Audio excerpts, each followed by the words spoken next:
Íbico era también, como este Sícoro, un griego de Oriente, y ya que procedía de Regio, en el estrecho entre Italia y Sicilia. Pero ya que menciona sitios del sur de Italia, Sicilia y Esparta, se ha supuesto que fuera igualmente un poeta viajero. Formó parte de la corte del tirano Polícrates de Samos en el mismo tiempo en que Anacreonte estuvo allí. La poesía coral de Íbico solo podía prosperar en donde se encontrara un grupo de firmes diletantes del arte que valoraran y se interesaran por aquella pieza musical y dancística. Se conservan de él tan solo breves fragmentos, pero dos de ellos, aunque son simples comienzos de sendos poemas, revelan su maestría. Novedad en el tono, dulzura y fuerza en el lenguaje, potencia de su gravedad, lenta y compacta. Su lenguaje es homérico y dórico, pero no es narrativo como este Sícoro, pues el mito no es más que telón de fondo para el evento que cuenta. Otros simplemente los preludia con tono encomiástico que anticipa el estilo de Píndaro y Baquílides. En el primero de los fragmentos mayores se reconoce a Eros como esa fuerza que se encarna en el objeto amado. Aquí, un muchacho como el propio Dios, cuyos ojos hechizan, revelando su dominio y ciento encanto maligno.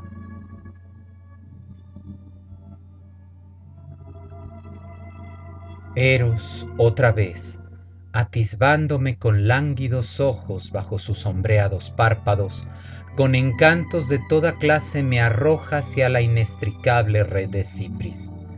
Cuando él sobreviene, sí, tiemblo cual el caballo vencedor, cerca ya de la vejez que contra su voluntad uncido a veloz carro entra en competencia. Íbico nos ha entregado un hermoso poema que recrea el amor de un joven personificando a Eros y retomando algunos de los puntos que ya hemos señalado, como la mirada lánguida que atisba entre los entrecerrados ojos que tienen ojeras azuladas, como entenderíamos por el uso del adjetivo kinaeoisin. Esos ojos que hechizan, que encantan, y son el anzuelo para el que el poeta caiga en la red de la diosa, sirviente que es cebo de su ama. Pero el poeta ya es viejo, y aún así debe enfrentar al dios vuelto auriga que lo conduce a competencia. El segundo fragmento retiene el encanto de Safo y sus jardines paradisíacos, pero Íbico lo convierte en una alegoría del amor de un viejo por una joven, trastorno ineludible.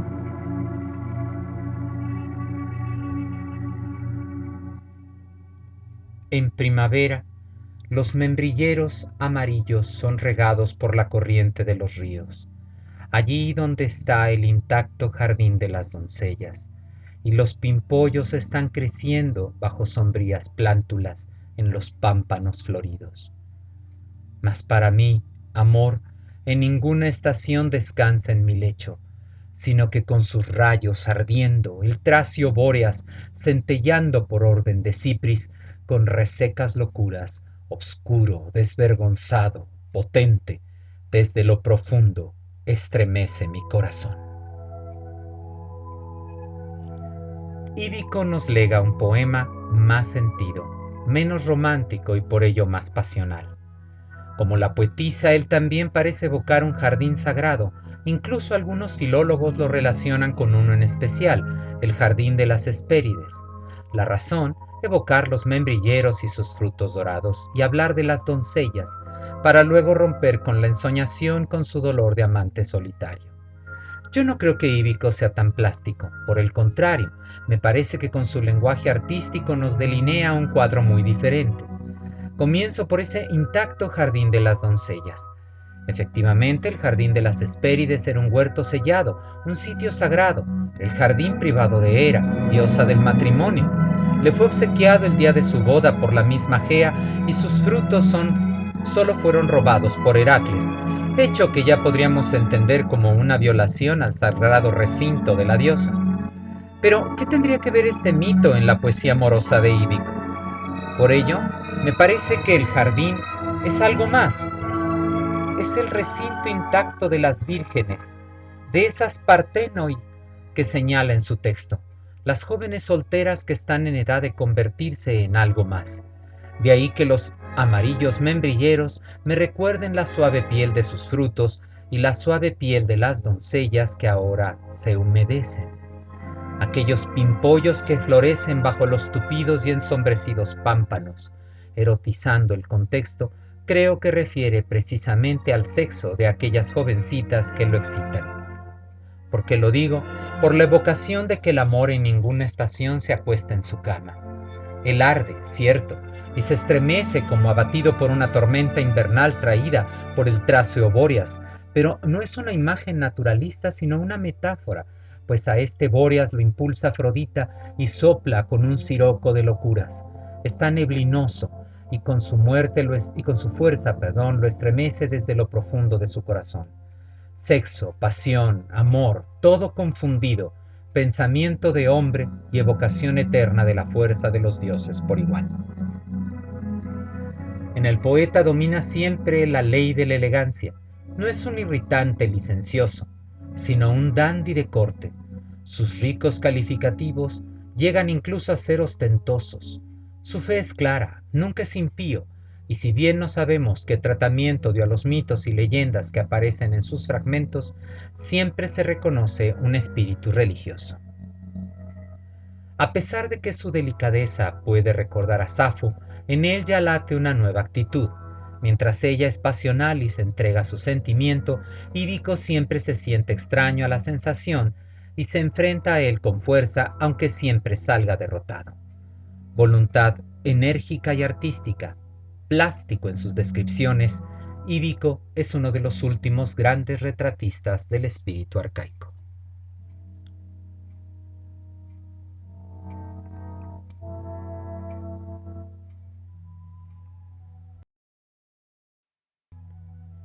De los poetas corales, la última poetisa arcaica y la primera de la edad clásica, si es que no atendemos a las especulaciones de algunos filólogos de ubicarla en la edad helenística, fue Corina, natural de Tanagra, en Beocia.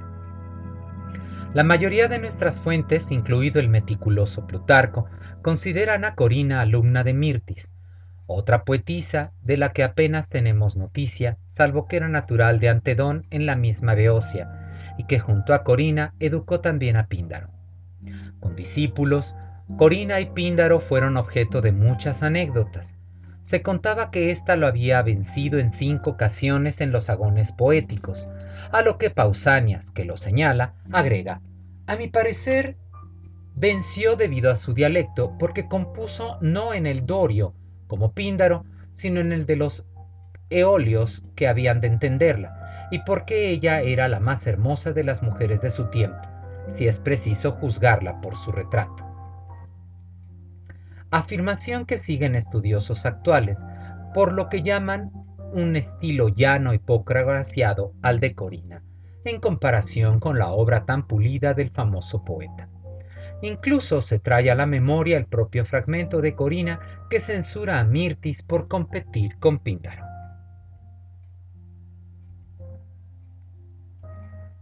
Yo misma censuro a la melodiosa Mirtis, porque toda una mujer vino a disputar con Píndaro. Mas yo canto las glorias de los héroes y de las heroínas. La historia refería que ella fue la victoriosa en la competencia con Píndaro, y aquí la propia Corina censura a su maestra, por lo que parece fue precisamente esto. Es claro el aprecio que siente por ella a quien califica de melodiosa, Ligurá, como ella misma ya se ha denominado de manera parecida en otro poema. Pero censura a Mirtis, y esto procede de que siendo una mujer se haya puesto en disputa con Píndaro. ¿Cómo entenderlo? Todos piensan que es claro que le parece no digno de una mujer enfrentar a un hombre, y con ello echar por tierra que alguna vez lo hubiera hecho la propia Corina. Yo lo veo diferente. Creo que lo que le censura es haber venido a disputar en el tipo de poesía de Píndaro, cuando a ella como mujer le merece ocuparse de otro tipo. Por lo que el fragmento siguiente, muy posiblemente parte del mismo texto, se afirma a ella como creadora de poemas nacionalistas de héroes locales y no con el ánimo vendido de Píndaro que celebra a los extranjeros, porque simplemente le pagaban por hacerlo. Dato final es mencionar que ella no solo canta a los héroes que le dieron patria, sino también a las heroínas. Otra vez Plutarco refiere que siendo Píndaro aún joven e inexperto, Corina le reprochó no hacer uso frecuente de los mitos, esencia de la poesía. Cuando éste le recitó el comienzo de su primer himno, el cual estaba sobrecargado de mitos, la poetisa, sonriendo, lo amonestó.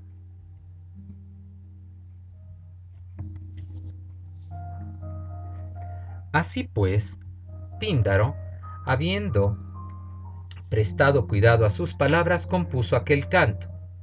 A Ismeno, o a la áurea Rocamelia, o a Cadmo, o al linaje sagrado de los espartos, o al gran pecho de Heracles, o al regocijante honor de Dioniso. Mostrándolo a Corina, aquella riendo, dijo que era necesario sembrar con la mano, pero no con todo el saco. De toda la obra de Corina, de la cual se conocen los nombres de 9 poemas, solo quedan unos 30 fragmentos de extensión variable. Ella fue autora de un tipo de piezas denominadas en beocio feroia, que se ha interpretado como geroia, cantos de viejas, o como geroa, cantos heroicos. Cantarela se inclina por estos últimos debido a que los fragmentos de la poetisa tienen ciertos temas heroicos y los considera una especie de aria musical más que de relatos. Por otro lado, la visión femenina de la ciudad de Tanagra y la propia poesía de Corina no desdeña del todo la posibilidad de estos relatos de abuelas.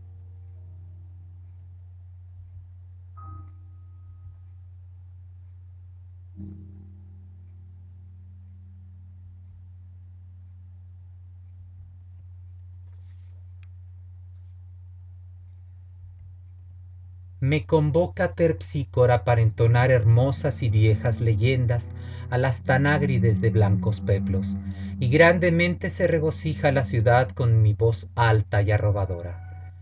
Porque en efecto, la gran, falso, he deleitado la tierra de espaciosas pistas, y al haber compuesto los relatos de los propios padres, inicié a las doncellas. Muchas veces yo misma al Céfiso fundador compuse con mis palabras, y muchas veces al gran Orión y a sus 50 altipotentes hijos, a quienes mezclado con las ninfas engendró, y a la hermosa Lidia. Digo a la joven, cosas hermosas de ver, a la tierra que pare, engendró. Me parece reconocer un claro sentido de orgullo académico y muy femenino. Primero está la mención de una musa, como las que evoca Safo, pero aquí específicamente Terpsícora, la musa de la danza y la música coral. Así pareciera que la poetisa se encomienda a una patrona en particular, a aquella musa que preside el estilo en que ella se halla cómoda. De ahí que emplee para la tierra que ella ha deleitado un término propio del lenguaje poético y que fue utilizado para señalar esos espacios amplios en que los coros danzaban. Llama la atención que Corina se dirija precisamente a las mujeres de su patria y que se arrogue el ser ella una iniciadora de jóvenes, razón que me lleva a considerar la posibilidad de que ella también, como Mirtis, fuera en su patria maestra del arte lírico, enunciando orgullosa las poesías que ha compuesto, y, aspecto más inusitado, de tono muy nacionalista, lo que cuadra bien con la información de Pausanias sobre su empeño en escribir sus piezas en el difícil dialecto eolio, la única muestra literaria de este. Corina usó su propio dialecto con algunos homerismos, y tan solo por ello es digna de pertenecer a las páginas clásicas, ya que sin su testimonio casi nada se sabría de este. Tal vez por ello es que no gozó de gran fama fuera de su tierra natal, y no fue sino hasta el siglo III a.C., que con el interés localista de la época es que resurgiera la literatura griega en general. No solo su dialecto, sino también sus temas son de índole local, que documentan un gusto muy beocia, rastreado desde las Eas de Hesiodo, e incluso representar material ancestral que el poeta anterior rechazó en razón de un corte más panhelénico.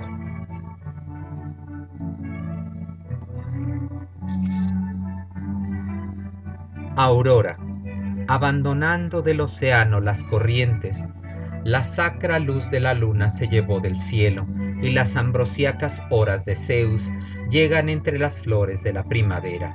Se regocijó por el esfuerzo de sus pies el coro en la ciudad de 7 puertas. Tebas es evocada tal vez en el contexto de su saqueo, pues se refiere entre sus títulos uno llamado 7 contra Tebas, pero se reconoce un ánimo diferente, femenino y de índole patriótica. Para muchos, estilísticamente hablando, no hay más que decir de Corina, más allá de una poesía narrativa y llana, de epítetos sobreelevados y metros con ritmos simples, si bien de agradable sabor a fábula antigua. No obstante, habría que preguntarse por qué las fuentes antiguas que sí conocieron su obra total la alaban e incluso la incluyen no solo en el catálogo de las poetisas imprescindibles de Grecia, sino entre los más excelsos, los 9 líricos arcaicos. Creo que hay que esperar que el tiempo nos devuelva algo más de esta poetisa enigmática.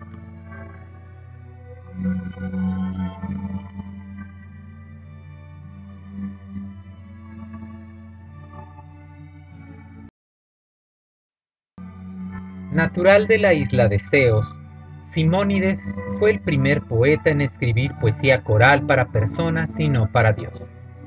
Lo hizo por encargo y recibió un pago por ello. Así compuso canciones para celebrar las victorias de atletas en los Juegos Nacionales, si bien su fama la debió más por su poesía trénica para funerales. Simónides fue convencido por el tirano ateniense Hiparco a finales del siglo VI para estar en su corte.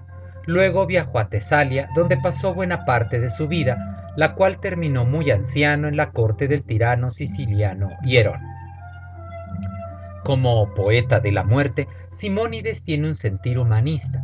De hecho, con él se reconoce el primer atisbo de este legado griego. Un buen ejemplo es el treno de la casa de los Escópadas, cuando en una reunión familiar se les vino el techo abajo y mató al propio Escopas, famoso escultor. El sentir de la vaguedad de la vida es claro en los fragmentos trénicos de nuestro poeta.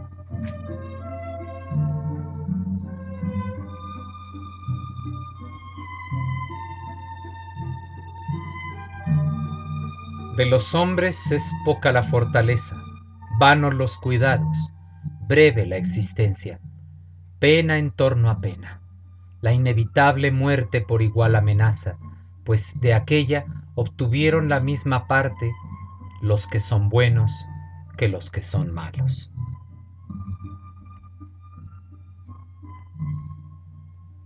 Siendo humano, nunca digas lo que ocurrirá por la mañana.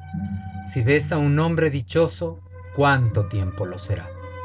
Porque rápido, ni la mosca de alas extendidas. Así es el cambio. Ante una visión diferente de la vida, Simónides ofrece la alternativa de la arete, que en el poeta es la grandeza. Honor, dominio, riqueza, brillo y éxito real. El fracaso es el estigma de la inferioridad, aunque no por ello reitera que tan solo es un paliativo al inexorable paso del tiempo.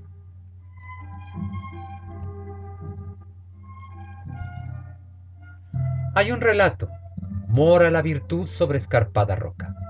Contempla sacra región. No es visible a los ojos de todos los mortales, para el que no brota desde adentro un sudor mortificante y alcanza la cima de la hombría.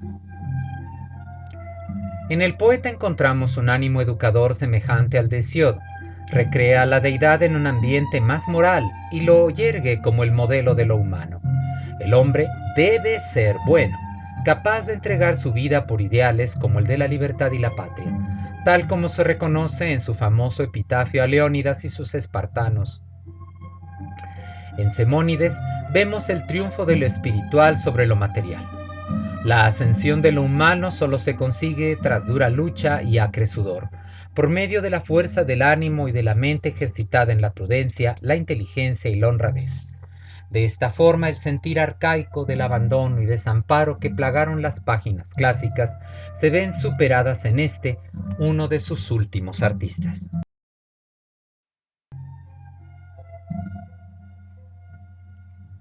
Nadie sin los dioses obtuvo gloria, ni ciudad ni hombre. El Dios es omnisciente, sin esfuerzo nada hay para los mortales. El poeta de finales del siglo VI, quien ya preludia la Edad Clásica, pero que aún rememora el poder divino, aún no plaga el pensamiento humano con el nihilismo de las ideas filosóficas posteriores. Todavía se considera la deidad como el poder respetable, si bien modificando ya algunos sentidos que en la épica no tenían cabida, como el de la omnisciencia de los dioses, que en tiempos pasados no lo manifestaban, pero que dado el término empleado podríase sospechar que aún guarda cierto sentido antiguo al suponerlo el omnisciente, el de toda la metis literalmente. Dicha metis posee un sentido elusivo, pues que una astucia sabia es, y que tal vez aludiera ya solamente a Zeus, depositario de la misma, y que haría pensar en cierto monoteísmo que se respiraría luego en otros poetas y más aún en otros filósofos. Finalmente está el esfuerzo que menciona el poeta en ese trabajo penoso que lleva a la gloria y que alude a lo anteriormente, y que tendría en Heracles a su mejor representante. Dentro de la lírica coral evolucionará un género que se convertirá en uno de los más recordados, el epinicio. Fue en la época arcaica donde el epinicio alcanzaría su máximo esplendor y los rasgos distintivos que lucen en las dos figuras de Píndaro y Baquílides. Como toda la lírica que hemos estudiado en este apartado, la coral incluía música y danza, y por ello nuestro conocimiento, al carecer de ambas, es limitado. Pero sabemos que tanto la obra como sus notas y pasos eran creados por el artista, que conjuntaba así toda la maestría de un verdadero creador. Los poemas corales se componían de tríadas integradas por estrofa, antistrofa y épodo, conjunto que se repetía a lo largo de la composición y que es obra del poeta y no de la tradición como ocurría en la monodia. La lengua de la lírica coral fue el dorio, aun cuando hubiera influjos de la lengua épica, lo que, por otro lado, terminó por favorecer su panhelenización al presentarse en las fiestas locales y regionales. Finalmente, esa lírica coral, hasta ahora explicitada, con partes solistas y corales, terminó por ser plenamente coral en tiempos de Baquílides. El Epinicio es un poema coral compuesto para celebrar una victoria deportiva y era encargado a un poeta profesional por el vencedor o por su familia. El Epinicio se presentaba durante una fiesta religiosa en la que se daba gracias a la divinidad por el triunfo concedido al atleta, que representaba a su familia y a su ciudad. Al fin y al cabo, los propios juegos deportivos eran actos rituales en donde se actualizaba el pasado y la divinidad reafirmaba su relación con la comunidad humana. Los grandes juegos de Olimpia, Delfos, el istmo de Corinto y Nemea fueron el escenario donde habría de brillar el arte de estos creadores de loas poéticas.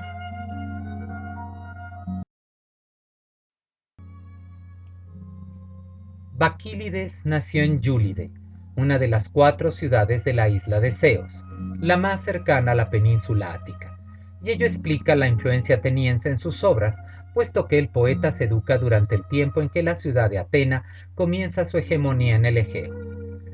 Ceos, por su parte, tenía una larga tradición musical con su festival en honor de Apolo y al que acudían gentes de toda la Hélade. Sus coros eran tan afamados que solían ser esperados en las fiestas délicas por igual. Junto a Apolo, Ceos solía adorar a Dioniso, no solo por su influencia ática del culto, sino porque en sus tierras se cultivaba una buena cepa que producía los más exquisitos vinos de las Cícladas.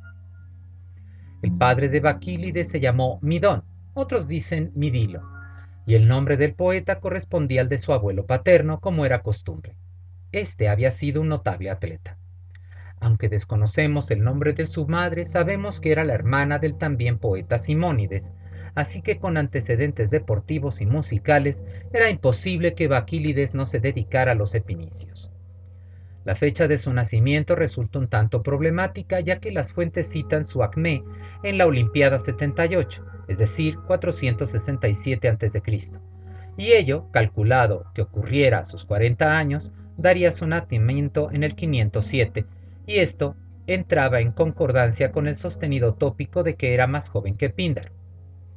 Recientemente, Cort, basándose en una argumentación antropológica y en la fecha de nacimiento del tío Simónides, el 566, ha postulado la idea, hoy en día ampliamente aceptada, que Baquílides nacería entre el 518 y el 517, coincidiendo con la de Píndaro, y por tanto sería plenamente contemporáneo, y como veremos, ello afecta directamente el aprecio a su obra. Aunque nada sabemos de su infancia, su tío parece haber desempeñado una poderosa influencia. Se cree que vivió una primera etapa de su formación en Tesalia con Simónides, que entonces componía para las más afamadas familias de la región en aquella primera etapa del siglo V, y suponemos introdujera a su joven sobrino en aquellos círculos aristócratas, y ello explicaría la existencia de su Epinicio XIV, dedicado a Cleoptólemo de Tesalia y vencedor en los juegos regionales, los pétreos, y tendríamos así a un joven Baquílides. Quizá de la misma época data uno de sus fragmentos, una canción dedicada al joven rey de Macedonia, Alejandro, quien gobernó entre el 498 y el 454, la loa de un joven a otro joven. La supuesta rivalidad con Píndaro tendría que remitirse a esta misma época, donde se conserva un encomio al mismo Alejandro por parte del poeta Beocio. La relación con Atenas podría reconocerse porque dos obras de Baquílides se basan en la figura de Teseo y podrían datar del 478 y 470 respectivamente, pero ningún dato interno corrobora la fecha, que sin embargo es plausible en tanto que resulta significativo que un coro de Zeos entone en Delos al héroe nacional de Atenas en vez de a uno local. Más fácilmente pueden datarse las piezas que compuso durante su estancia en la corte de Hierón de Siracusa, y la rivalidad con Píndaro reaparece en este punto. La tradición cuenta que Píndaro compuso su Olímpica I por encargo del tirano, en tanto que Baquílides escribiría su Epinicio V en Ceos con el fin de llamar la atención del siracusano, y ocurriría en el año 476. Podríamos suponer que Baquílides consiguió su cometido porque en el 470 su Epinicio IV coincide con la Pítica I de Píndaro, y en la celebración del 468 el Epinicio III, que celebra la máxima victoria de Hierón en la Olimpiada 78, el tirano, a pesar del interés de Píndaro por cantar su éxito, prefirió a Baquílides. La muerte del poeta debió ocurrir en el año 452 o 451, puesto que sus últimas odas las compuso en aquellos años, y a pesar de los triunfos de sus compatriotas en subsecuentes olimpiadas, el poeta no compone más. Plutarco nos transmite la información de un destierro de Baquílides al Peloponeso, pero nos resulta imposible determinar cuándo y por qué ocurrió. Tal vez en el 458, puesto que en ese año los sellos le encargan a Píndaro una oda para las fiestas de Apolo en Delos. A pesar de estos incidentes en las vidas de Baquílides y Píndaro, nada nos debe hacer pensar, como quería la tradición antigua y algunos modernos, que la vida de ambos se viera siempre relacionada, aunque es posible que se toparan durante las fiestas a las que ambos asistían y que cierta rivalidad se haya dado, semejante a la que ocurría entre los artistas plásticos con los poéticos. Lo que Baquílides compone son cantos corales, propiamente epinicios, aunque también ditirambos, y junto con Píndaro llevó este género literario al culmen de su gracia.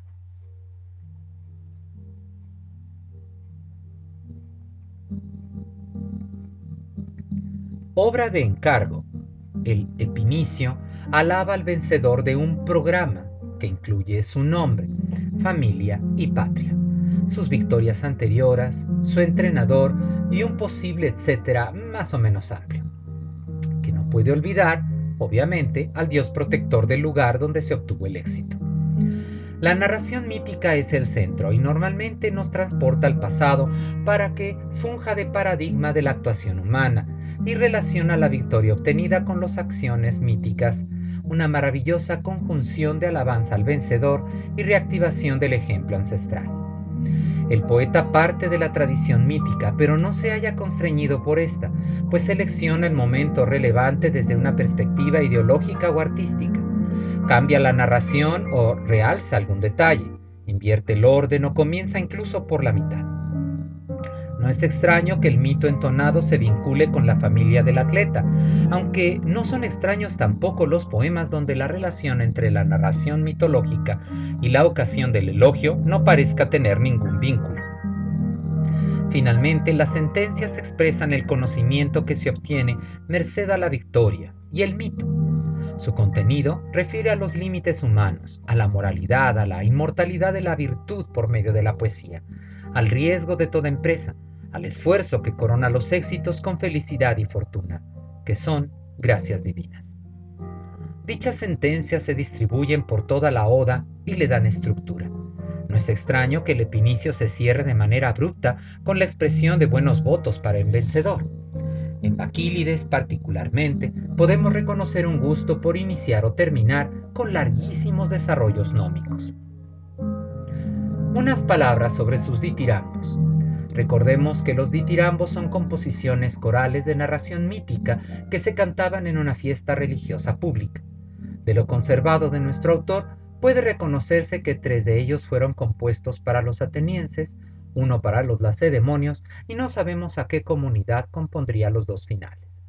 Completan su poesía varios fragmentos de distintos tipos de poesía y metros: himnos, peanes, prosodios, partenios, hipokermas, encomios y poemas eróticos.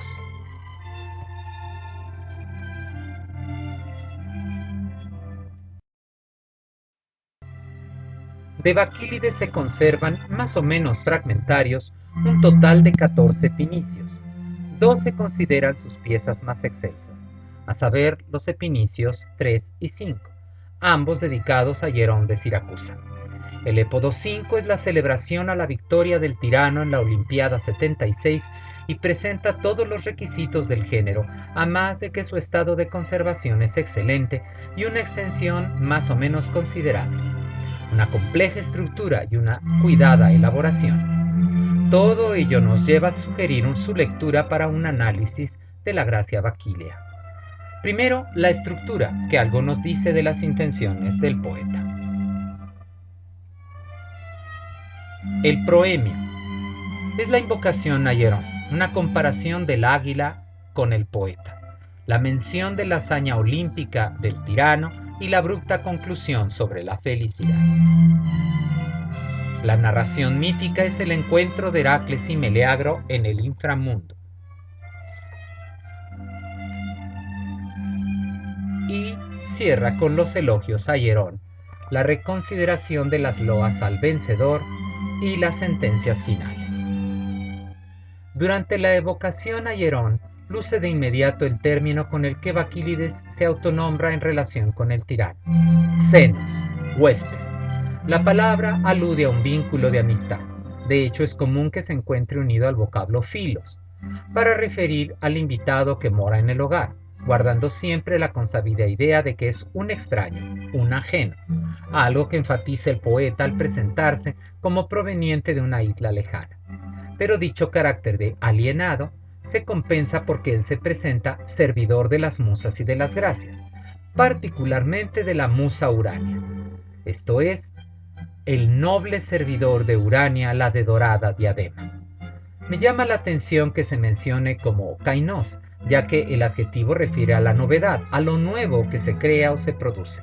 De ahí mi traducción, que se infiere desde el punto de la juventud del poeta, ya de su novelez en el género, ya de su nueva intención de halagar, ya de su nueva disposición para con el tirano.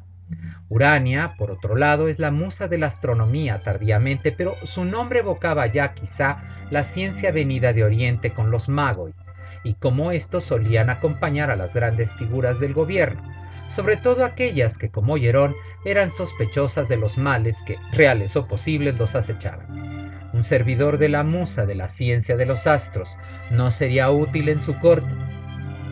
Para reafirmar su suposición de inspirado por los dioses, el poeta presenta una comparación excelente a sus fines. Él es como un águila. Ya había apuntado Jebb algo que salta a la vista cuando se lee el texto de Baquílides. El águila es la reina de las aves y la mensajera de Zeus. Apunta tanto a Hierón como Soberano, alumno de Zeus como querían los poetas épicos, y esto y en consonancia con lo que asegurará al final del Epinicio el poeta al mencionar a Hesiodo, como al propio poeta cuando se compara con ella. Baquílides no apunta a la excelsitud del emblema divino, sino a su capacidad de volar por encima de montes y mares, tal como el vuelo de la poesía.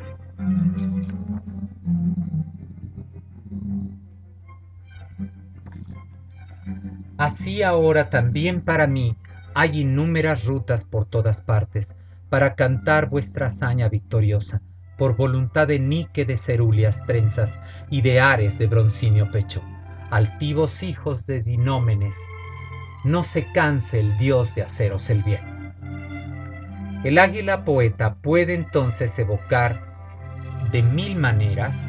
No se olvide que el numeral es el adjetivo traducido como innúmeras, las hazañas del tirano, es decir, se presenta el poeta como el más hábil para ser el poeta cortesano.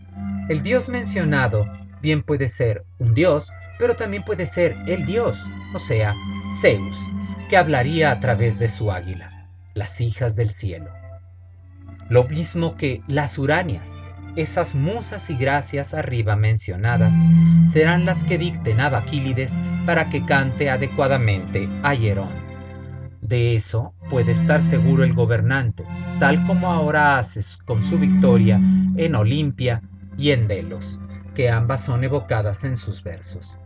La conclusión del proemio cierra a manera de anillo con la declaración de que Hierón es un amante de los huéspedes, es hospitalario.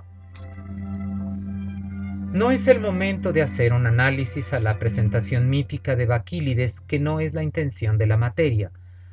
Más bien es buscar la relación que pudiera existir entre dicha narración en el Epinicio y el objetivo del mismo, que es la glorificación de Hierón para alcanzar su mecenazgo.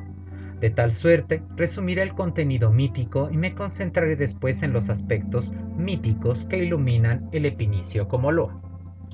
Llamándolo vástago de Zeus, y no por el nombre, el poeta evoca el último de los trabajos de Heracles, su descenso al inframundo en busca del can Cerbero, lo que da pie a su encuentro con la sombra de Meleagro que descollaba entre las demás almas, y a tal punto lo llenó de miedo su presencia que hizo a Heracles preparar su arco y flecha, suponiendo que Hera enviaba contra él un enemigo del más allá.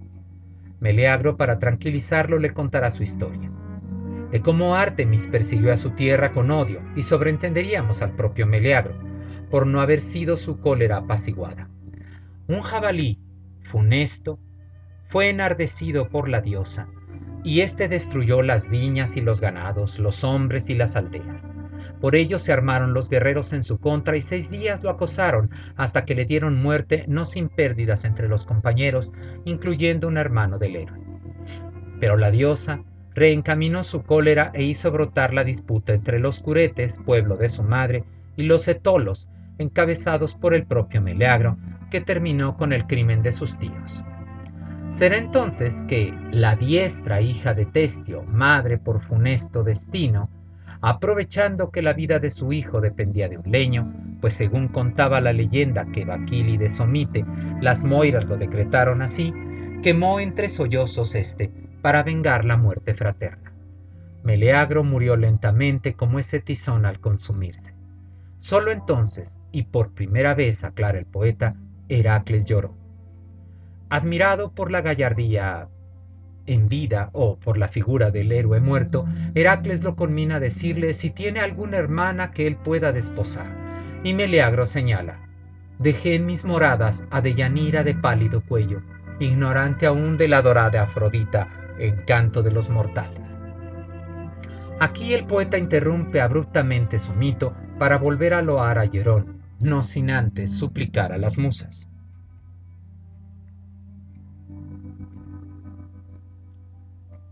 Calíope de brazos nacarados, detén tu bien labrado carro. Al cronida Zeus entona un himno, al olímpico monarca de los dioses, al de infatigable corriente, al feo, a la violencia de Pélope y a Pisa. La crítica ha subrayado el contraste entre la situación relatada en el mito y la alabanza que un epinicio requiere.